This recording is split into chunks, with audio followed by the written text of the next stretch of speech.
Assalamu alaikum and a very good morning to everyone. We, the students of Iqra Public School from grade 7th, are going to demonstrate the mechanism of breathing. This bottle represents the chest cavity, this Y-shaped straw represents the trach and the bronchi, these balloons represent the lungs, and the rubber sheet at the bottom represents the diaphragm.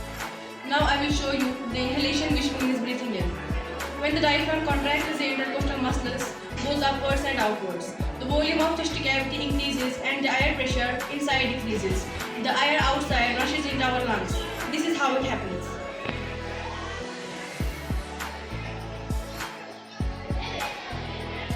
This is diaphragm.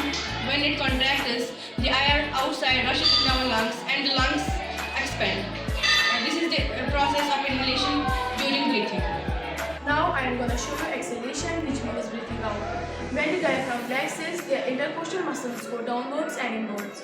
The volume of chest cavity decreases and the air pressure inside increases. The air rushes out through the trachea. This is how it happens.